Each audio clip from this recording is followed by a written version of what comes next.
Hello, everybody. It's Philippe Tobar, assistant professor here at Clemson University in the United States. I'm bringing to you today the third episode of Football Studies YouTube channel.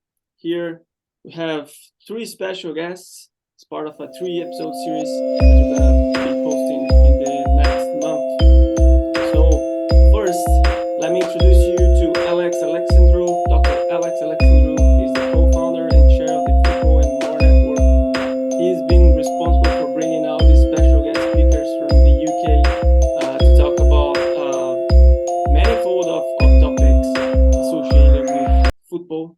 So I will pass the word to him so he can explain what is the Football and War Network, and also start upholding the heat for this fantastic episode that I'm sure you're gonna be amazed regarding the detail and the content that we're bringing to our subscribers. So Alex, thank you for joining. Thank you very much, Felipe, and thank you for inviting us to partake in your series of episodes. The Football and War Network was established back in 2016. It has its base at the University of Wolverhampton. And the reason that the network was created, it was based on a discussion I had with a colleague of ours, Professor Gary Sheffield, one of the foremost military historians in the world. And he was a football lover as well. And what we noted was that there were a significant number of colleagues, not only within academia, but within football clubs, and also a number of people who were investigating and researching their own family histories, who were all writing and researching around the subject of football and war. But there was no cohesive organization to bring them all together. So we decided to bring everybody together so they could share all this great information and research. And so we formally set up the network in 2016, and we've grown ever since. We run a number of seminars, not only at the university, but around the country, and both Clive and Roger have hosted seminars at their respective football clubs. And we have, excellent coverage with these seminars and great attendance. And the age range is between 14 and 80. So, and they're free access seminars. They're always done face-to-face. And it's not only members and supporters of the football clubs that are hosting these seminars, but also the general public who come along to listen to the research undertaken by club historians, as well as other members of the network. Not only do we have a seminar series, we've run almost 20 seminars now since 2016.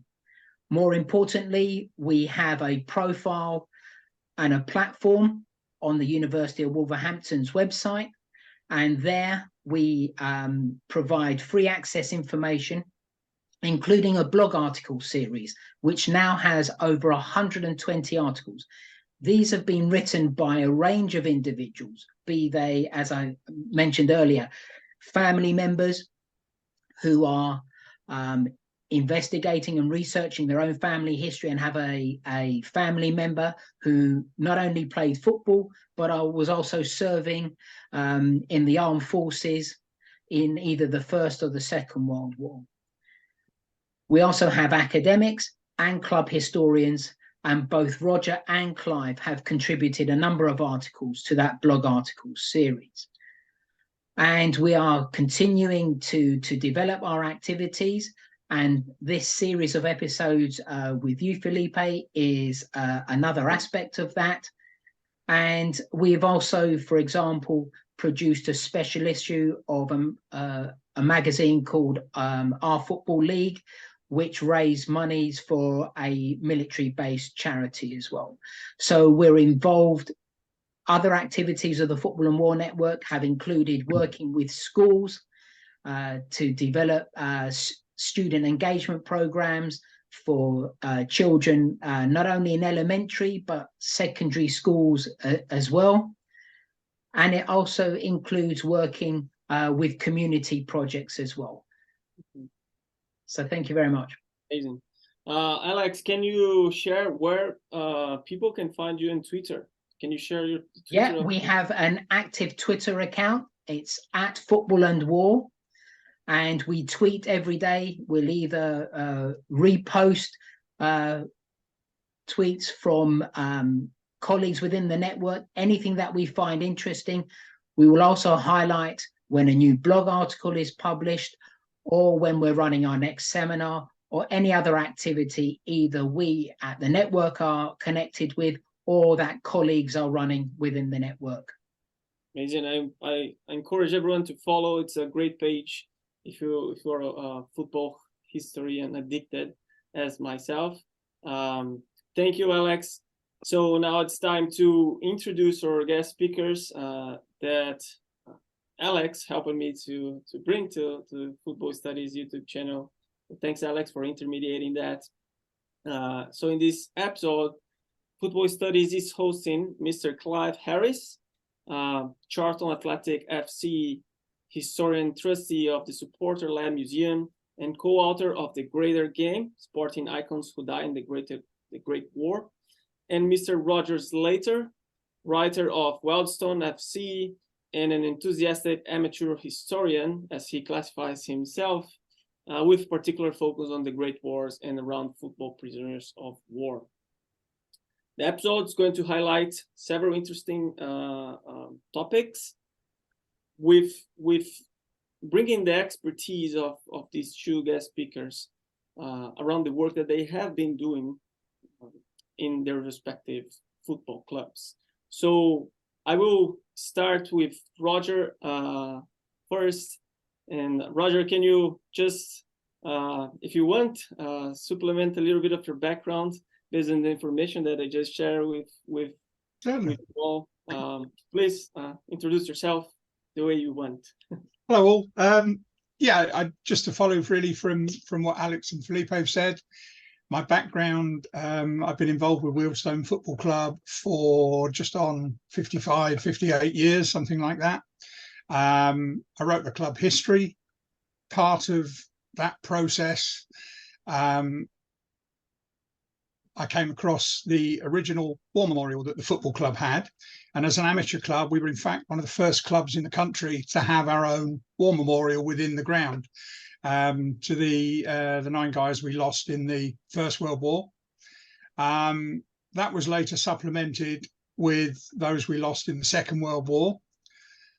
And the wars themselves have always been a hobby of mine. I've taken people on tours in northern France and across the battlefields, and I just really started to join the two sides together. I started with a list of names, these guys from Wealdstone. I wanted to find out firstly more about them, and to develop their records and their war record as part of the club, because to be fair, as with many things in the 80s and 90s, they'd become forgotten. With the onset of the anniversary of the First World War armistice in 2018, we set ourselves a challenge to build a new war memorial, which I designed and had built where I now live in Devon, and that now hangs proudly in the football club.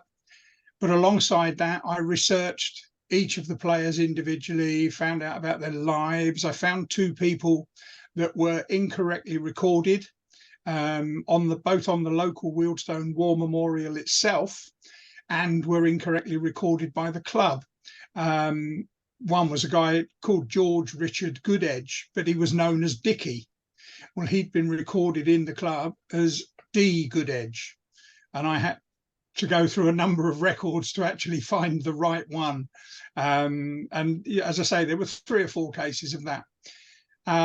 Also came across a guy that was a Second World War victim, a player of the football club, who wasn't recognised at the time. He died of illness. He'd been sent home from the Western Front and died in an Edgware hospital in 1945, just before the end of the war. but hadn't formally been recognised by the club as a person who should be on the memorial. So I put that together. Along came Alex. We met at a football match, and he explained the Football at War network, asked if I'd be happy to talk about Wealdstone and the work I'd done, which I did. We had 40 or 50 people in the audience. I think Clive was there. And it sort of escalated from there. That piqued my interest a little more. But I spread outside of my football club and more generally into football and war specifically. And later, I've developed that now into a project. I'm writing a book at the moment on prisoners of war and football, because the one thing that's common from the Boer War, from World War I, from World War II, football was a big part of military life before and after capture is probably the best way to say it. But all those that were captured, they have no real memorial. They're recognised as having served, some football clubs better than others with those memories. But if they'd have died, and a number of them did, they're on a memorial. These guys, many of them lost 4 years of their life in confinement and have no recognition outside of that, really. So I started looking into the stories, and there are some very interesting stories. I'm sure we'll touch on a few in a little while, but there's a guy that was banned for life just after the war. There was a guy that was imprisoned in both world wars. Quite unfortunate, as he was non-combatant anyway. And there's records even as far back of the Boer War of the Boers being introduced to football by their British guards in prison camps in India and Pakistan and Sri Lanka. Part of the growth of football amongst the shall we say, the non-white South Africans. That's what keeps me going. As you can see, there's a lot of content to be shared and a lot of good stuff here. Thanks, Roger. Clive, pass the word to you if you want to supplement the information that I just shared about yourself. Yeah, thank you, Felipe. I'm a fourth generation Charlton Athletic supporter. My family roots are in Southeast London. And my day job, I'm a professional military historian. That's what I do day to day, which is looking towards asking a doctoral question on football and war, which is just down the road. But I say I've written books on football and war before. But whenever people say to me, your job, you're lucky your job's your hobby, my first bit of advice is focus on another hobby, and that happened to be football. So I got more and more involved in on and off field incidents at Charlton Athletic, because we'd been through quite a rough time. But what became clear when I started looking at the history of it is conflict and the growth of my football club are intrinsically linked with the community. Twice in 1914 and once again in 1939, Charlton Athletic was on the rise and about to become something really special before the war comes along and changes that. So it's a really important part. We're a riverside community in southeast London that had mass employment in military bases and factories, the Woolwich Arsenal, Siemens Cable Works, and all that is linked to our location on the river and also the football club. We'd say we're the largest football club that was raised purely by kids wanting to play football. They weren't raised by a factory or a religion or cricket club or a local dignitary. It was just kids playing football, and that's what we kind of still do. So it's very much community based. And these days, running the museum and lecturing on Charlton and their wartime past, we've managed to collate all the details of those that served. And alongside those that died, we put a lot of effort on the 5 out of 6 that came home because they have to rebuild the community. And I think that links into immediately post-war how important football is to a community recovering from conflict. So yeah, it's pretty much my life. But for those people in North America not aware of who Charlton Athletic are, I'm just seeing that sort of Steelers jersey behind you there, Felipe. Yeah, we were Charlton really were a very well supported and very vociferously supported football club that was massive in the 1940s and then lost their home, and since then have had lots and lots of misery. So we are probably more akin to the Cleveland Browns than we are Pittsburgh Steelers. It's a good parallel. Yeah, like amazing. So I think we should start discussing. Let's go back to the past and then kind of go into every decade or so we can see the development of these football clubs as well in relationship with the Great Wars. But so first I would ask how the First and Second Great Wars have impacted both clubs, or clubs that you have investigated that you want to talk in specific from a social, cultural, and also sporting perspective. As you mentioned, Clive, Charlton was prolific, was in certain moments of its history, and because of some events, it completely changed the performance, the success, etc. Also affecting the community. So can we start from there? Can we? Who wants to start? Roger, Clive? Clive, we should let Roger go first, because we haven't got an anti-aircraft gun in our stands like you have, so it's far more impressive. Yes, we'll come to that in a minute. I mean, there is a distinct difference between, in the nicest possible way, Charlton Athletics' war and Wealdstone's war, in that Charlton are a professional club, and although Wealdstone are now a professional side, we were very much a local amateur team at the time of the First World War, in common with most of their peers of the time. When war broke out and there was a call to arms, almost our entire squad joined up in August, September, October 1914, whereas the professional game continued certainly for one season, albeit under some pressure from the public for people to come on board. But we have two seasons in our 128-year history where we only played one match. One is the start of the 1914-15 season, the other the start of the 1939-40 season, where at our level football was suspended entirely after one game. In the area of Wealdstone, it was a very poor area. It was very working class. The club was in fact founded by people who worked in a local gun factory, although that was long gone by the time of the war. But our squad, I think I have a picture of the 1912-1913 squad. I think there's 26 people in the picture, and 17 of them signed up in the first 3 months. Some went together. Some went back to regiments they'd previously fought in. And it was a major impact on a village at the time of probably 4,000 and 5,000 people. Suddenly a lot of young men, not only from the football club, but from the other local clubs. And there were 10 or 12 clubs in the same sort of the same standard in the same area. And they too all joined up.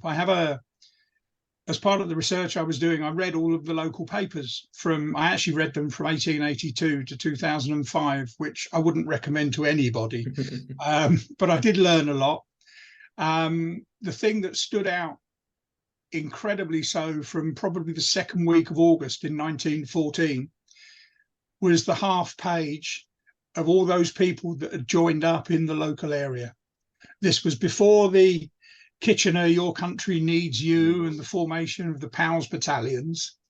These were guys that felt that they had to do their part.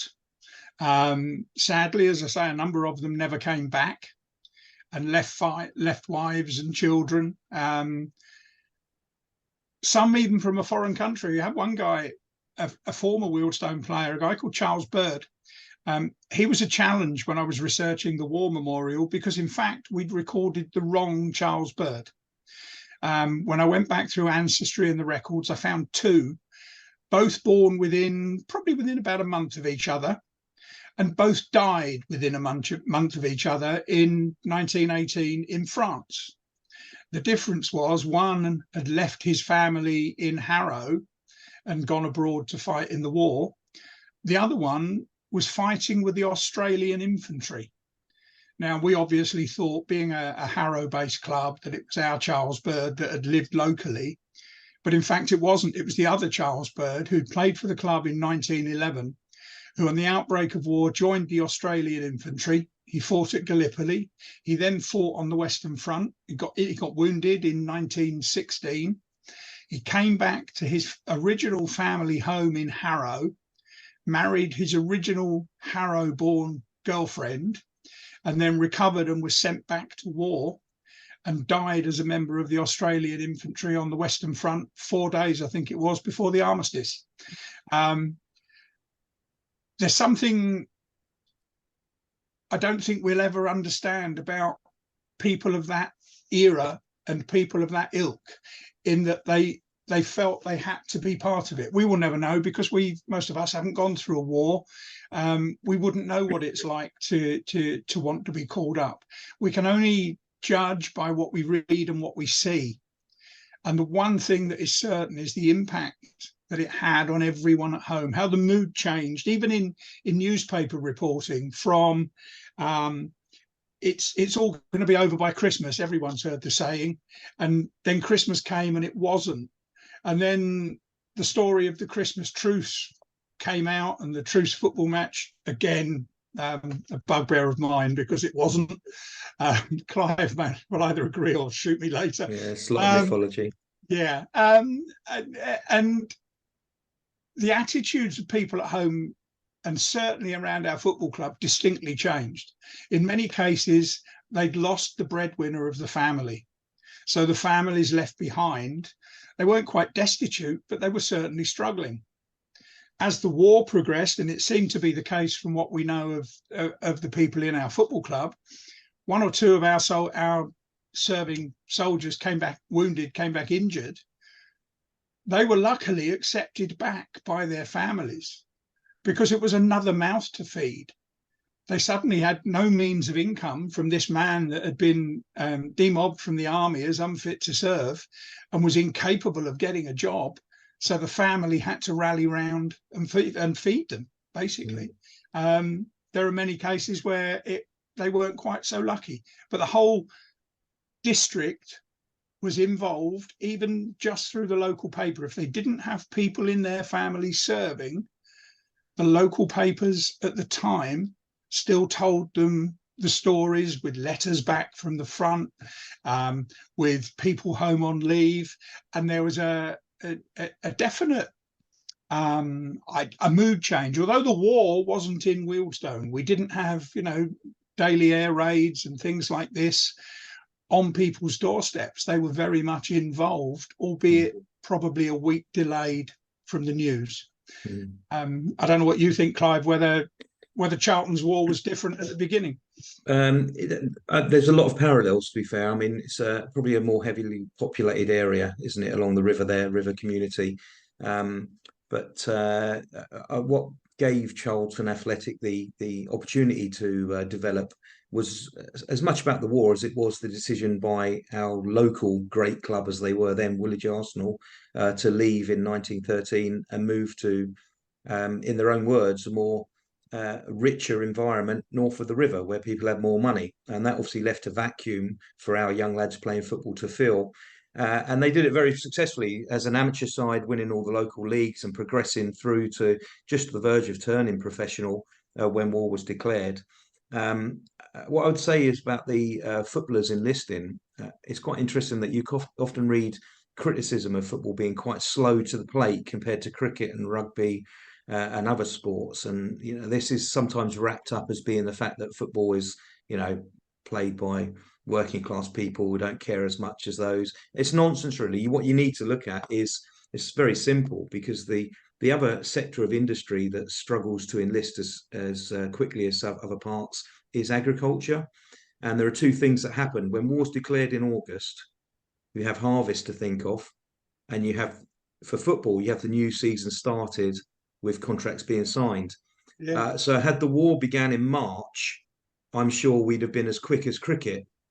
but it didn't. It's the timing of the war is really important factor in what stops people from enlisting. So us as a football club, we saw by March, April 1915 that tendencies were declining, and we were less able to field a squad because people had started to enlist. So we decided as a club to wind up playing football, and as the club says, to fight the greater game overseas. And they literally marched up the road towards Greenwich and pretty much enlisted players, supporters and officials into the 2nd Battalion, the 20th Londons. Now, why that's important is when we think about the First World War and we shut our eyes, I'm sure anyone watching this podcast will see darkness, night, mud, trenches. But the reality of that's far different. So for the lads, local lads here that would have spent their whole life either watching Charlton from the terraces and working long shifts in the Woolwich Arsenal factory, suddenly those guys are going to go from France across to Gallipoli, to Salonika, to Palestine, to capture Jerusalem, and then come back to France for the last 100 days of the war. I mean, pretty much a global tour that just would not have been possible for people living in the local area. And then to come home. And when they come home, of course, there's no work because Woolwich Arsenal is dependent on a war taking place for them to have jobs. And so the massive cutbacks there meant that we went into a period of deprivation in the end of the war. And one of the reasons the community is able to recover is we were looking for a new home. We discover the chalk pits that becomes the valley, our ground. And that was a community-led, ex-servicemen's-led construction project that was the largest in Greater London when they started to build it in 1919. So Charlton became the symbol of recovery and the symbol of pride after these guys had left their regiments. And lots of the relationships that they bonded together at war, they were able to reconnect by standing next to each other on the terraces. With regards to the war coming to the area, we've got a couple of things. I mean, we were quite badly bombed in the First World War, certainly up at Blackheath airship raids. We shouldn't call them Zeppelins because that's just one type of airship, clearly. But one that is often overlooked and impacted on my own family, those that lived on the river, when the Silvertown explosion went off in 1917, which was the largest explosion, I think, in London's history, it caused a tsunami across the river that flooded large parts of Charlton. And so many families that had soldiers serving overseas had to be rehoused because of the flooding. And in our instance, we were rehoused up towards a place called Lee in a flat above the Tiger's Head pub. And even in the 1980s, early 80s, I can remember an auntie living in that place where she'd been since pretty much 1917. It's quite amazing, really, isn't it? So, yeah. So the Great War, generally, if you drop a pebble in a pond, the ripples of the Great War are still hitting us today. It'll take a long, long time to recover from it. Can I pick up on a few points here? I think Roger and Clive have alluded to them, but this is the subjects I'm going to touch upon have come out of the research undertaken by a number of network colleagues, plus presentations by Roger and Clive. What we see with the First World War is that football becomes a political tool. We begin to see football being politicized in terms of how young men are recruited, the pressure on footballers to be recruited, particularly during that first season where football did continue. And as Clive has stated, and as Roger has stated as well, football was in the betwixt and the between as to whether it should continue or not. We then see the media at times attacking footballers for no good reason, because they were under the employment, and the employment restrictions on footballers were very, very tight at the times. The employer was all consuming of them. So it would have been very difficult for them just to step down as footballers and then become enlisted soldiers. So we have the politicization of football, but that actually progresses when we see that, you know, football matches and football grounds were used as recruitment centers. And not only that, football then becomes a significant propaganda tool. during the First World War. There are, for example, the National Football Museum in England, based in Manchester, has a series of posters that depict football and war that are interlinked. So footballers are then being used as propaganda tools, but not only propaganda tools, but also as recruitment tools as well. So when we talk about the politicization of football, I would argue that its antecedents are based around the First World War. And what other, maybe the general public doesn't appreciate, and again, there is the myth of the Christmas truce match. We have a colleague, Taff Gillingham, who gave a superb presentation at one of our seminars, who debunked that myth. What is important to understand is that football did play a significant part in the First World War and in the Second World War. We'll come on to that in a while. There was a lot of football being played behind the lines. There were army football tournaments. There were all types, and those tournaments took place. Football took place for a number of reasons: to help keep military personnel fit, to take their minds off what was happening at the front line as well.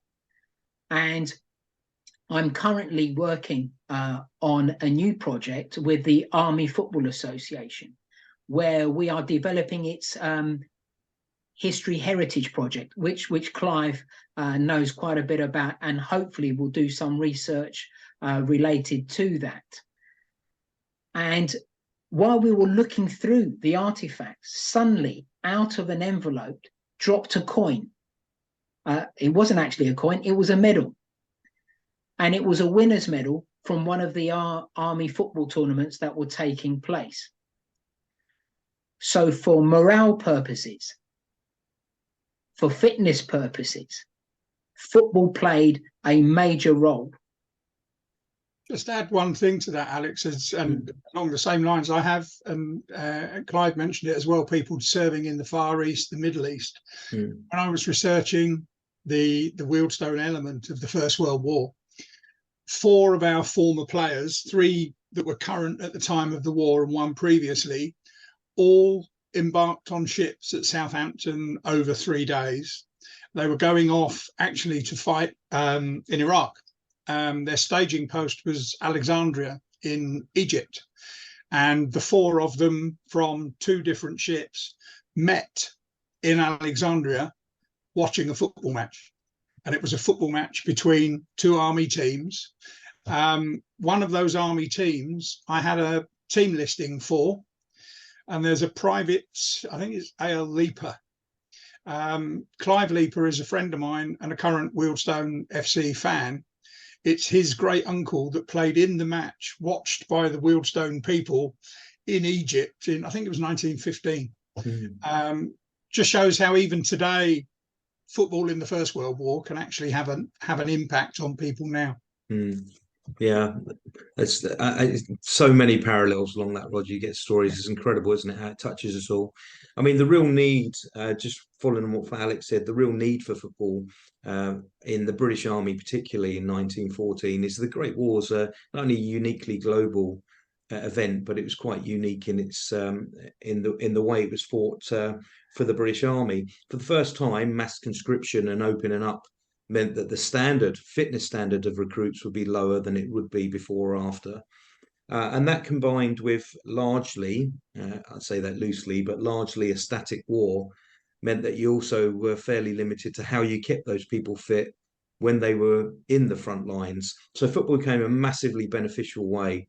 I think also war in itself probably impacts on football in that many of the officer classes were more likely to follow rugby and cricket. That's not entirely, but the large majority would.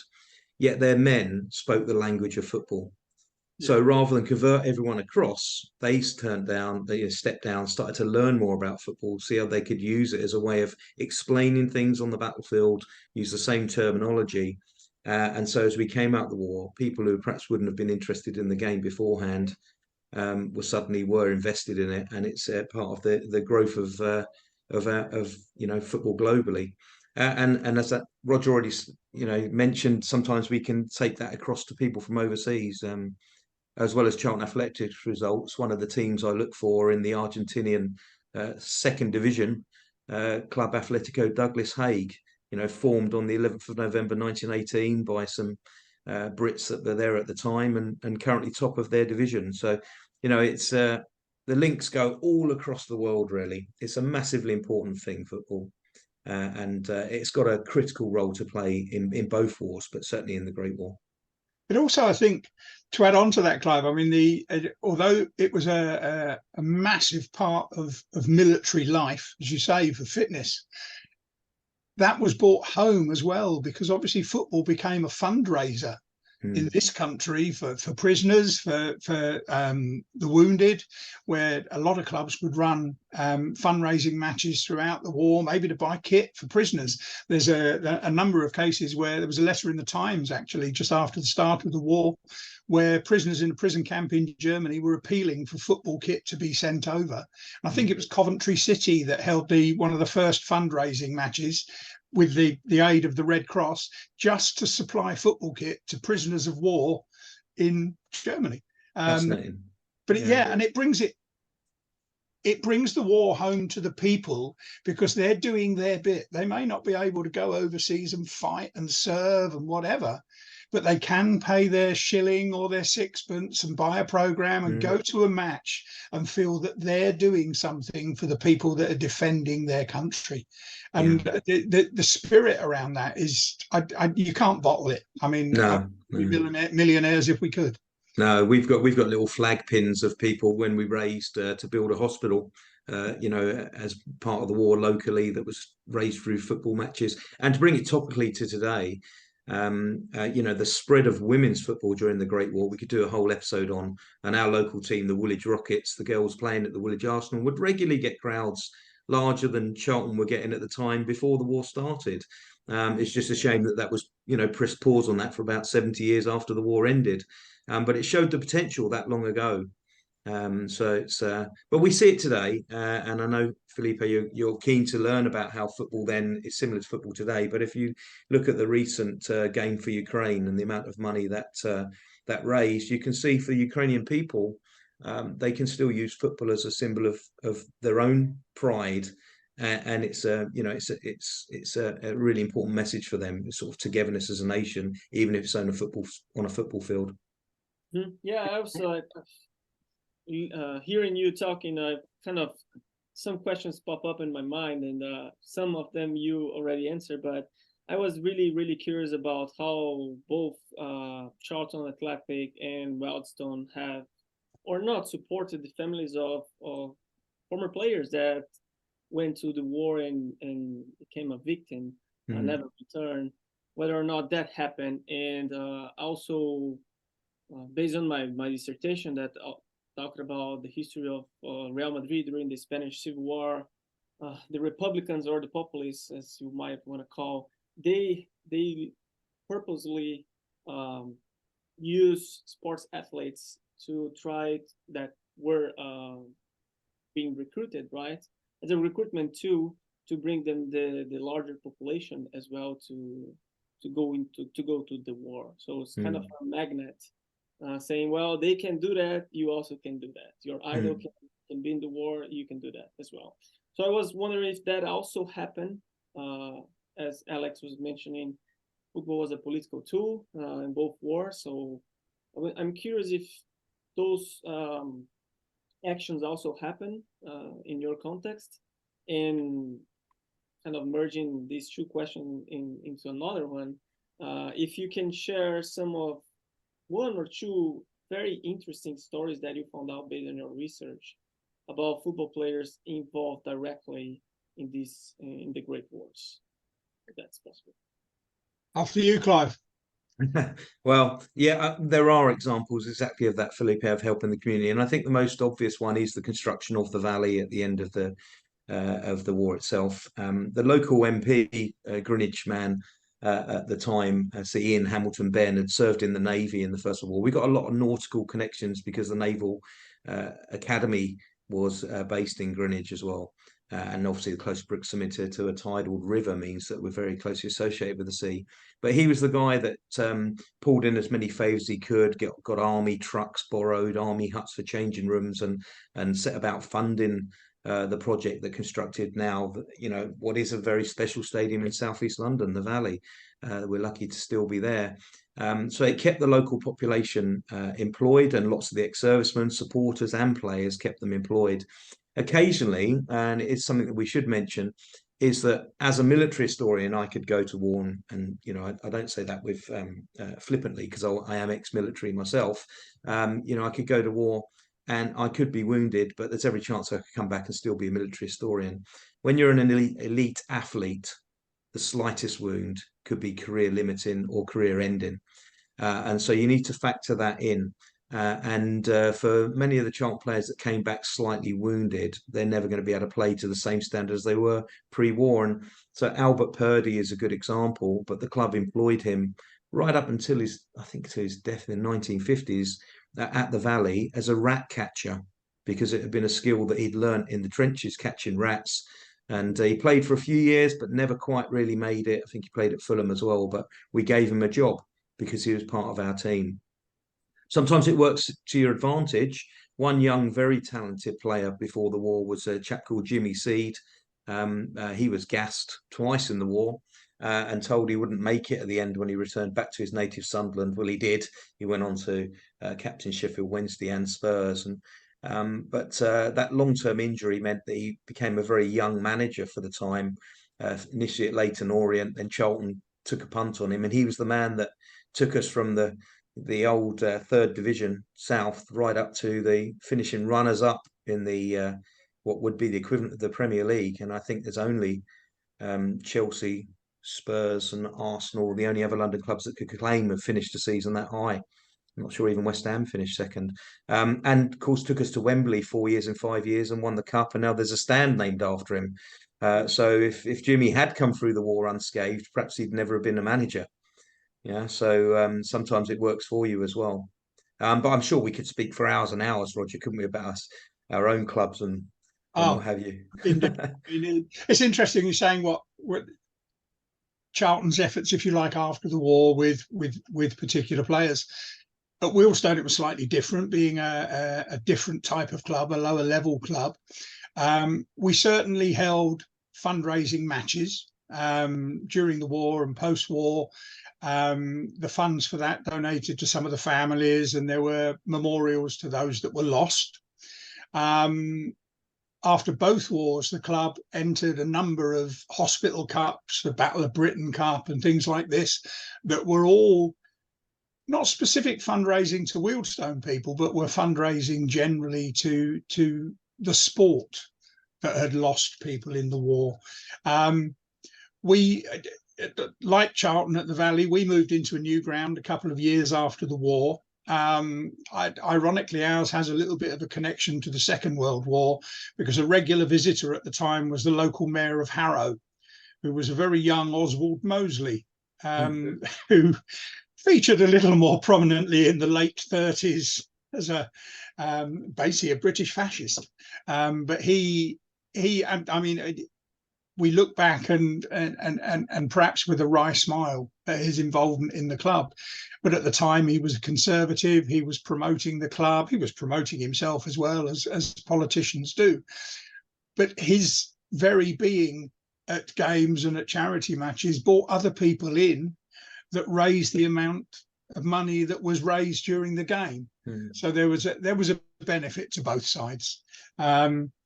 We have one guy, Chippy Luck, springs to mind as one of ours that served in the First World War. He was a reserve team player. He only played a couple of reserve games before the war. He joined up. He was wounded twice. The second time he was repatriated and never went back to the war. That was about 1917. In 1922, I think he became the club secretary. And he served as secretary, chairman, treasurer and president up until the club turned professional in 1971. So by far our longest serving, 49 years actually as an official of the club, any club, is some kind of record. He's fondly remembered. We had a guy, C.E. Elmsley, who fought through the war. He was involved in the purchase of the new ground after the war with a couple of other people, and is well remembered for that. So there are connections, if you like, between the then and now. The important part of that is we do still remember those people. You know, we've got in touch with a few families. I've had, in fact, at one of the football and war seminars, I spoke about a couple of guys, two brothers that had been, one lost in the First World War, one survived. I told their story. What I didn't know at the time is I was telling it to their granddaughter and great niece, who came up to me after the game. They'd heard about the event and had come along, and William Howman's two relations actually sat in the audience and listened, and to meet them afterwards and just to chat to them just blew my mind. And they've been down to the football club since as well, which it's nice because we've restored that connection, and it was lost for a number of years. As I said, it's nice that it now comes back. Yeah, we're still very much involved in that. We have a very active armed forces support group for current serving and people who've retired. There's over 100 members, and that can, you know, work as a support network for people that are struggling a bit down in life, not just PTSD, but life in general. So we still recognise the contribution of the club to the military today. And in North America, that may not, you know, in the US, that's not particularly big news, because you're a lot better at you know, standing up for veterans and all that sort of thing, that we find quite uncomfortable. I think largely because we've had 25 years or 20 years of a conflict in Northern Ireland where it's, you know, it kind of blurred lines, you know, that we're coming to terms to. But that has changed in recent years. So we do try to look out for armed forces personnel that support the club. And, you know, only last week I've facilitated for an 87-year-old Royal Air Force veteran whose wife's died, living on his own, very lonely. You know, his carer put in touch, and we've managed to get him along to a game at the Valley. And you know, he's saying he can't wait to meet his old family again, which is Charlton Athletic. So you can use football even today as a way of bringing the community together. I'd like to pick up on the points that Roger and Clive have made in terms of in relation to the charity matches that were held, you know, during the First World War and afterwards. And Clive alluded to this. It's in relation to women's football. Now, women's football had a very checkered start in the United Kingdom. In the latter part of the 19th century and into the early part of the 20th century. But we saw significant social and political change coming up to and including the First World War. We had the suffragette movement happening, where women were looking for emancipation, political emancipation, the right to vote, and so on. That overlapped with the First World War to a degree, and we then have women's roles changing within society.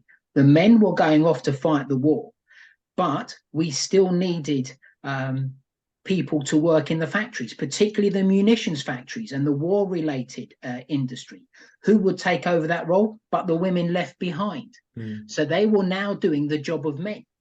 Not only were they doing the job of men, but they were also, out of these, particularly the munitions factories, we get the munitionettes football teams.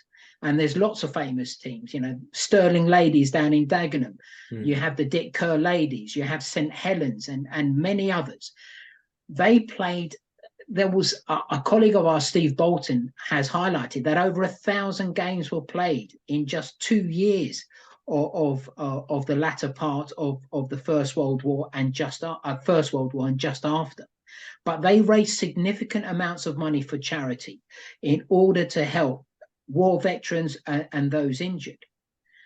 But we see a change post the First World War. Once the men are demobbed, they go back into the factories. They take back their jobs. Women, to a large degree, are then pushed back into the home to look after the family. Slight generalization, but that's what was happening. And then lo and behold, the Football Association in England decides to ban women's football. Even though it was quite happy for women's football to be played, it wouldn't allow it on any FA-sanctioned football grounds. And it took 50 years for that ban. But we could say plus ça change with some of the issues that were raised during the Women's World Cup. There was a lot of the teams that went into this year's Women's World Cup that had issues with their football associations, because we're talking about equity and equality, which are still to bear fruit for a lot of female footballers. So it's the antecedents of what we still see now in the women's game, as Clive alluded to, were there in the First World War.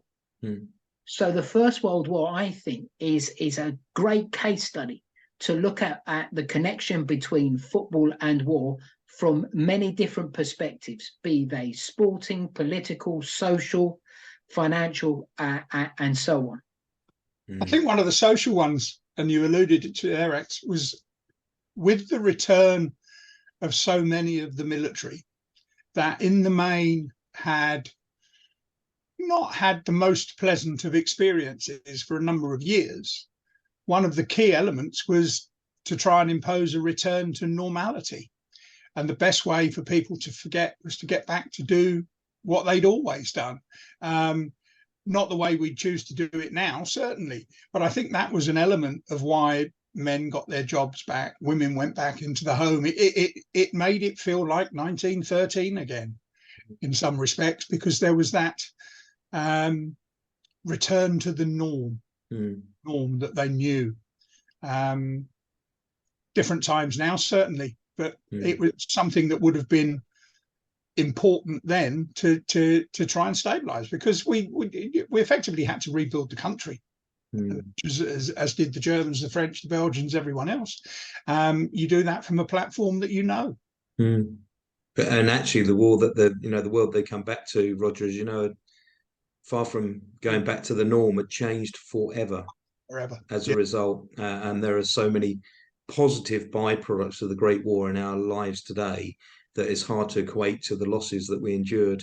On the women's football, I'd just say that one very little anecdote was a good old veteran I knew, Jack Payne, who's lived to be 102 or something, lovely man from the northeast. He always claimed, massive Sunderland fan, but he always claimed that the best footballer he ever saw was Jackie Charlton's mum playing for a sort of a factory team during the war. Said she was far better than both his sons playing. So that would have been something, wouldn't it? But that's interesting you say that, Clive, because both the brothers, Bobby and Jack Charlton, actually credited their mother with helping them to develop their football skills. Well, there you are. I didn't know that. Yeah. That's quite interesting. I'll try to get from one of the points that Alex shared, what was very interesting to me from the perspective of difficult heritage, which was the topic of my dissertation. Alex shared that the women were very responsible to maybe keep the moral high, right? When the men were outside fighting, particularly in the First World War, and bringing those sense of normalcy that Roger shared when the men came back. But I think wouldn't be wrong to say that women help it to also establish this sense of normalcy during the war when the men were not there. So providing leisure activities, football games that they already were experiencing before the World War started. And then Alex brings this component of equity and equality being completely disrupted when men came back, right? And women's not being allowed anymore to play. With that in mind, I would like to ask both whether or not are there any projects for memorializing these women, maybe that they're like very hidden in history. If that would be a point start, maybe to start working now based on these insights that Alex shared, or if there's something already in place to recognize the importance of women during these during the Great Wars, but particularly the First World War, because as and this is the second question, Roger and Clive. I do know that most of the memorialization work is around the victims, right? Those that have died in the field. So can you also talk about those memorialization works that you have been part of in your football clubs and maybe in other settings as well? And give us a little bit of what is going on, how that started, and also the appreciation of the community around these memorialization books. I can add something, but if you've got to go, Roger, if you fire. No, so as a club museum, because a number of the larger museums around the area have closed and moved down, we've become more and more a museum for the community as much as we are about the football club. And part of that was almost adopting the women's teams that were formed during the war. So we try to exhibit anything we have from those. And we've linked that to our women's team today. Charlton have got a full-time professional women's team that play in the second tier. They play in a higher tier of football than our men do currently, which is worth mentioning as someone who watches them every week.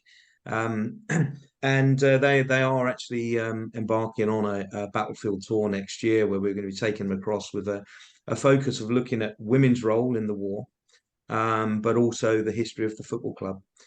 So I think that in the minds for a lot of supporters, forward-thinking supporters, there is equity and equality with regards to remembrance of exactly what role they played. And again, from a community that was largely based around industry connected to the river, there were lots of roles for women that were vitally important in the war. So they are remembered. We're looking at putting an information board down on the site of the Woolwich Arsenal, which is today luxury housing, but where there's lots of heritage boards to commemorate certainly the efforts of the Woolwich Rockets, who are our local girls that were playing football at the time. So yeah, I think it's certainly not ignored. It's as important, I feel, that it's contextualized. So we can't sort of ignore what the war was to find a narrative to involve women's role in it, but we need to look at the role of women in context, if that makes sense. Yeah. Because there clearly isn't going to be lots of memorials that were put up at the end of the war to women in the war, not because it was, a sort of there was a drive to avoid them, but from the pure fact that the significant amount of the casualties that were suffered would have been men at the time. Yeah, hopefully that makes sense. No, I think you're right. I mean, I know from looking back through papers, through the local history of and around our football club, at the time the women rarely got a mention. Maybe by the nature of even the newspapers, the most you would find in Middlesex, where around our club, even a mention of the women's football in the First World War, was there may be a small advert in the corner of a page to say that there was a match. You rarely got a match report. And in fact, I was dealing with Alex, I don't know, 6 months ago. We found a picture, and it was a picture of a women's team. I think Steve Bolton had actually found it. It's a women's team playing a men's team. My personal feeling, Steve, I'm sure, is that the detail on the photograph is actually wrong. It's identified a match between two women's teams 2 days before a match that I found where one of the women's teams played it was like a wounded soldiers team. It was almost a disabled army team. And just looking at the photograph, when you see that there's a whole heap of disabled squaddies in the front row and a women's football team at the back, it does seem more likely that that's the match. But to find any detail to actually pin it down, and this was a well-attended match, thousands of people saw this game, but there's little more recorded than who scored the goals and the teams. It wasn't, although it was in the public consciousness, and the public obviously actively supported women's football during the First World War to bring it forward, it wasn't necessarily given the coverage or the recording by the national press and by news media. We as a club didn't have a women's team. We now actually host Watford ladies play at our ground. Our own ladies team was sort of sucked into another about 4 or 5 years ago. So this is us getting back onto the ladder with hosting the Watford ladies. It's hard. I mean, it's hard to pin down, as Clive said. You know, the vast majority of the casualties were men, and history memorializes people. You don't memorialize people that survive. I guess that's the same as the thing I'm doing with the guys that were prisoners and lost big chunks of their lives, and trying to find some of their stories. One, because it interests me, and two, because there's some good stories there. But there aren't any women. There were a couple of women interred in Germany, some in Belgium, but in the most part, they did nothing bar be imprisoned for 3 or 4 years. There isn't a story behind them to tell. It's unfortunate, but I think that's the fact of the time in some respects. Interesting. Alex, you want to comment over those topics? Well, I think there's very little to add, but just to highlight that another one of our network colleagues, who both Roger and Clive have mentioned, Steve Bolton, is doing an incredible amount of work in drawing together the history of women's football, particularly around the First World War, but also that interwar period and then into the Second World War. And, you know, his work has inspired a new play called The Invincibles, based around the Stirling ladies team from Dagenham in East London. And that will showcase in 2 theatres, one in Hornchurch in Essex and the other one in Ipswich in Suffolk, in the later on this month. But there is a momentum around the role of women and football, particularly in the First World War and what happened afterwards. And a lot of that, I think, has been heightened by the success of the England women's team. And I can only talk about football within an English context at the moment.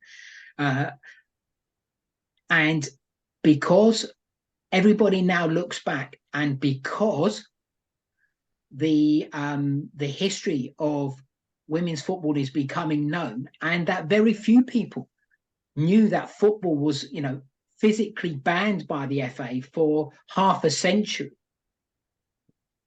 It is now gaining greater credence, and the more successful, particularly the English women's team is, the better. I mean, every time they succeed or get to a final, we learn a little bit more, because everybody wants to find out.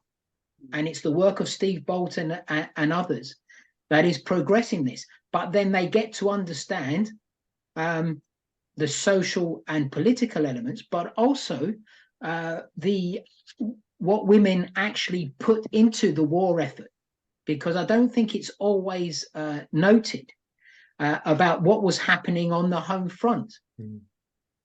And I think that is important. That's just as important at times as to what is happening on the actual battlefronts as well. But it's how, and this is interesting, and again, Clive and Roger have alluded to this, it's how history around football and war is depicted, and how it's relayed and how it's told. And that's why the work of Clive and his colleagues at Charlton, and Roger and his friends at Wealdstone is so important, because they bring every aspect of what happens with football to life. And I've been to both clubs, I've been to the museum, we've run seminars, and you know, ordinary football fans from both clubs and other clubs who come to listen learn so much more.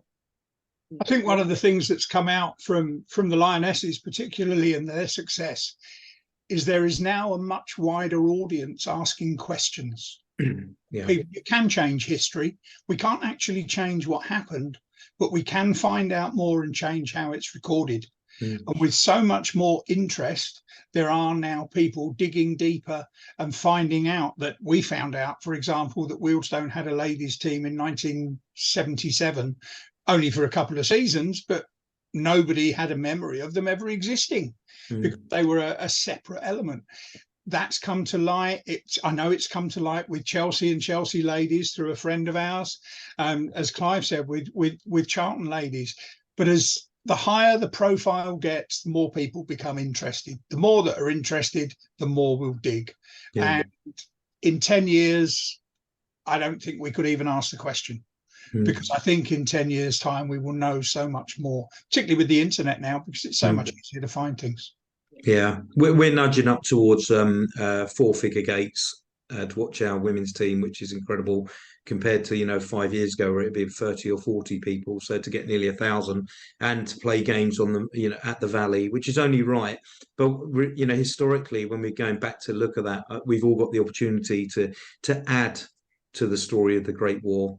Whilst avoiding rewriting it. That's what I really meant, is we've got to add to it, not rewrite it, because it's the current thing to talk about.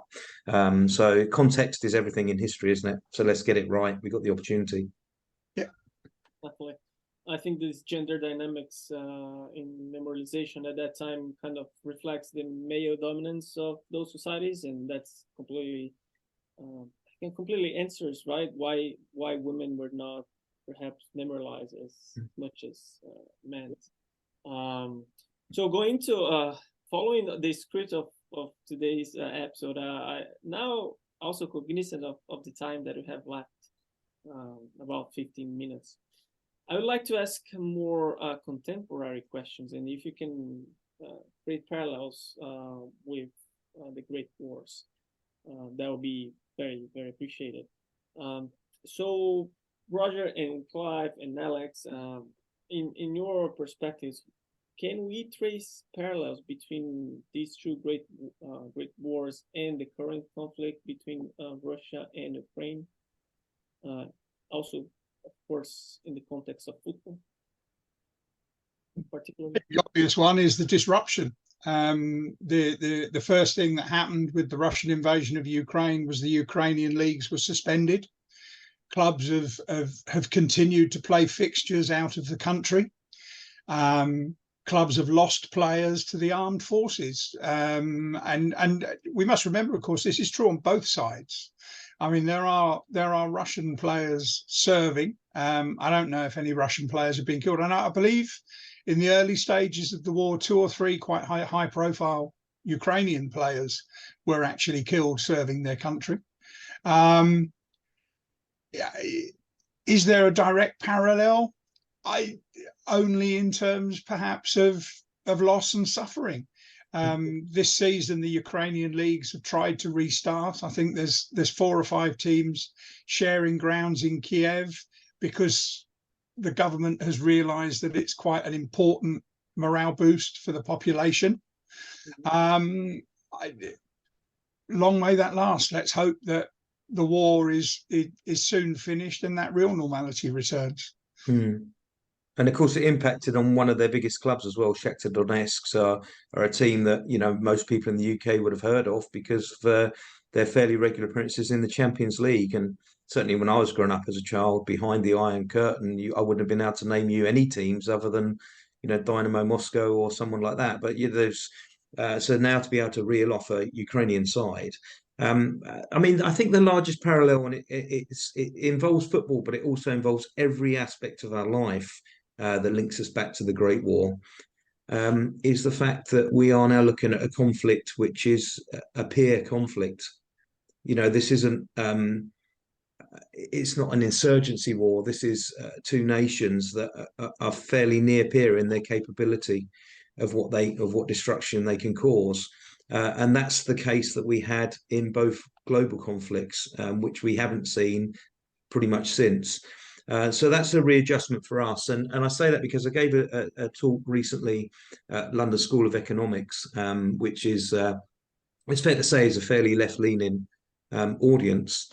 and they wanted to know particularly about the Inter-Court Regiment in the Great War, and it ended up running over by double the time because the amount of questions that were being asked about the First World War. And one of the lecturers stood up and said, you know what, 3 years ago, you might have been booed off the stage here because war is bad and people die. But now, when we can see a conflict that's going on, we understand that sometimes wars are unavoidable, almost necessary, and someone has to do something. And I found that a fascinating sort of, because I don't try and justify the Great War, I just try and contextualize it and say, yes, we know it was bad, we wish it had not happened, but it did happen, and we have to deal with it and look at it and how it affected people at the time. And so I think football has a role to play in Ukraine today, exactly the same role as it did for the British Army in the First World War. And I'm sure it's the same on the other side of the wire for the Russians as well, but I probably wouldn't trust the results that were being published in the newspapers, the scores over there. But certainly, you know, Ukraine, they can use it as a source of pride in their football team still, and it will still link communities, and fathers and sons will stay in touch via that link of supporting the same football teams, daughters and sons, whoever, and you know, daughters and fathers and everyone. We can stay in touch because football.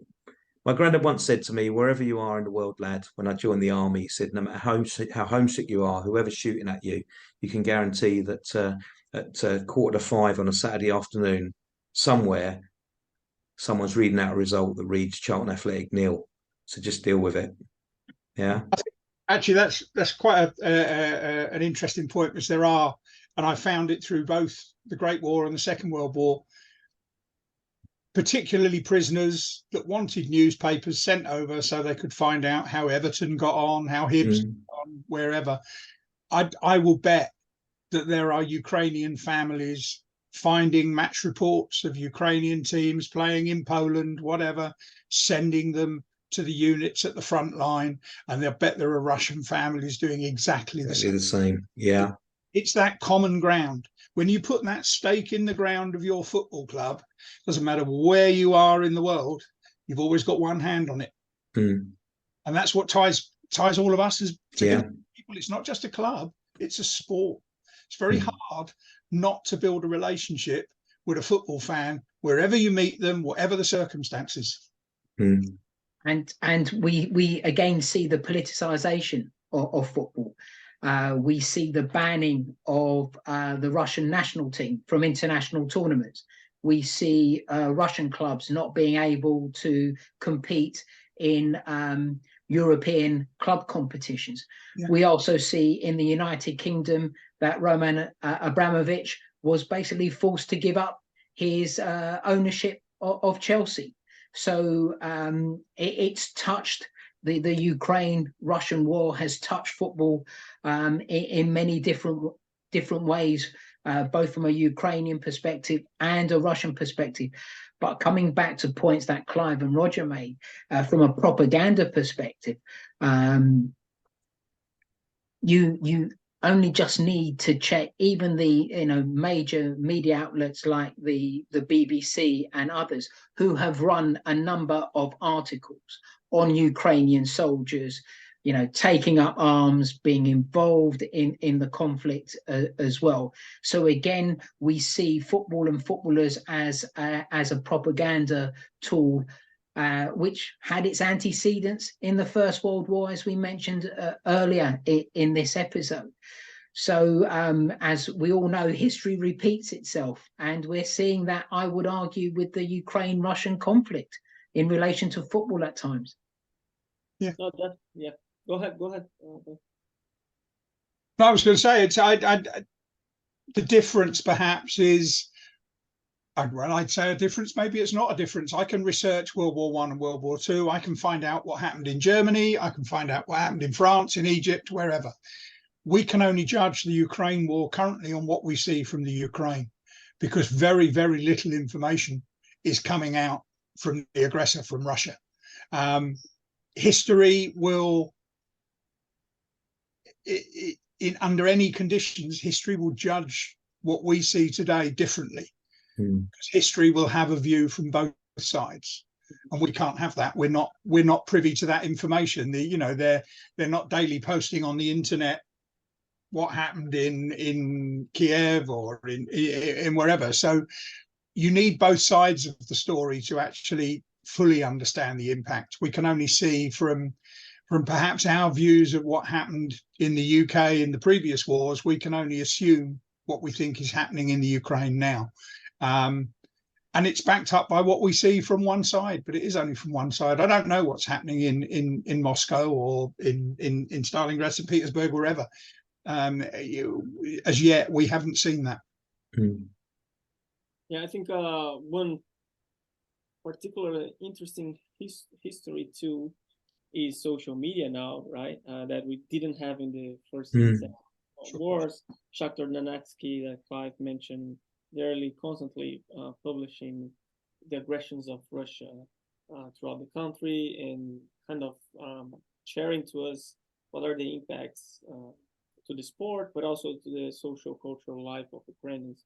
I think that also could be a potential very interesting research work, assessing social media as a new history too.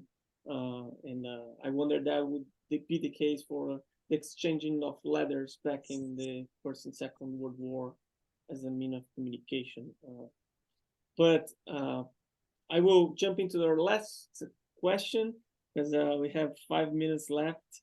And but if feel free to add to those comments, Clive and Roger, in your final statements.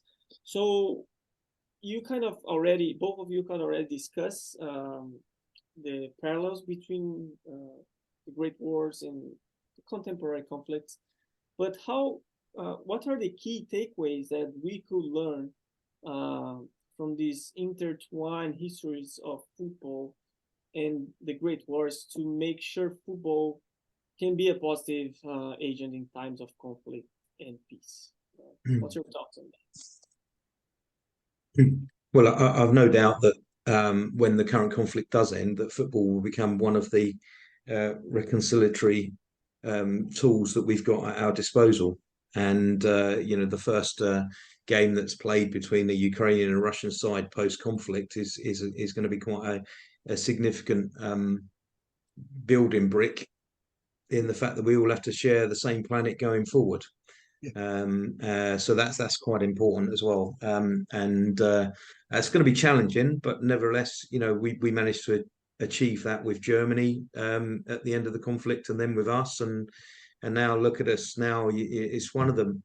As someone who follows England abroad, playing Germany is one of the most wonderful experiences I get. Really, I mean, they're so hospitable towards us, and vice versa. So football is important. I think it's important to remember that football is effectively, whilst it's a game, it's effectively it's community. That's what football means. It's about community, and that's the positive to take away. Football is community, and communities are going to have to rebuild at the end of the conflict. So football will be a key part of that. There's a commercial side as well, I think, and Clive alluded to it there. You won't get a ticket for Ukraine v the USSR or Russia or whatever they're called that week for love nor money. You will get Arsenal, Chelsea, Manchester United, Liverpool all going to play Shakhtar Donetsk or Kiev in a reconstructed stadium. That brings revenue to the clubs, it brings revenue to the country, it aids the recovery program. I think time is the great healer. We can't say that they're not going to play the Ukraine-Russia match 3 months after the war finishes, but they might 3 years. Time may be the great healer. Football can wind the clock. I think that's the thing. It's one of a number of social levelers. We all on a Saturday afternoon, we can hate people for 90 minutes. We can vehemently oppose them, and then remember at 5-5 that when we get to the bar, it's their round. That's people. That's community. It has its bumps and it has its ups and downs, but it is a great big healer, and it will bring people together, as it did from the two previous wars. I think we're going to see a lot of war representations in the field of football. when these two nations play again. Alex, you wanna share something? I agree with everything that Clive and Roger have stated. I see football as they both do, as the healer and and as part of the rehabilitation process post the conflict. And football has always played that part, and it will continue to do so, because we are a football family and we are a football community. And I think as this episode has showed, the network clearly demonstrates that, with colleagues such as Clive and Roger, who share so much amongst not only their fellow football fans at their clubs, but in the wider world as well. Exactly. Roger and Clive, and Alex, I would like very much to thank you for your time and for being in this first episode series here at Football Studies. Roger and Clive, where people can find you and social media, where they can get in touch to maybe know more about your work. My primary account is on Twitter. I'm One Eye Looking. That's ONE_EYE_looking. I tweet all sorts of rubbish on there. I also forward all sorts of rubbish to different things. But I guess that's the best place. If you look me up on Amazon, there's a few books for sale. Got to get a plug in somewhere. Hopefully, when I finish the Prisoner of War book, there'll be another book for sale on Amazon. But I think that's a couple of years away, the way it's going at the moment. Amazing. We're going to make sure that we list your accounts and the book link as well. Yeah, I can ping you an email with the details and then you can post it up. Amazing. Clive? Yeah, at Charlton Athletic Museum. I think it's at CHATH Museum. But just type into Twitter and you'll find us there. It's a fan-run organisation because we've had decades of problems with ownership, but hopefully that's settling down now. And we're more than happy to answer any questions you got about football and war. Best way to get hold of me, and I'm always happy to chat to everyone. I'll even take queries from Millwall fans if they want to send one in, if they can get someone to write it for them. Oh.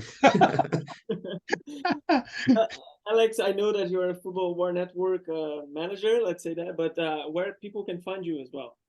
The best place is on Twitter at Football and War, and you just have to type that in a search engine and you'll find us. And you can DM us, and if you want to share anything with us or you want us to find out anything for you, we can put messages out on our account. Amazing. Well, that said, we'll again thank you, Roger, Clive, and Alex, for your time, for all this knowledge that you have shared. It was a very richful experience for any football lover and also historian lovers to know more about the Great Wars and its relationship with football, and also tracing those parallels that are really, really important to understand contemporary times and what are the elements that we can learn from the past to make sure history not repeat in the negative sense. So with that, I end this first episode of Football Studies in partnership with the War Football Network. And thank you for your time. See you the next time. Thank you. Thank you. Thank you.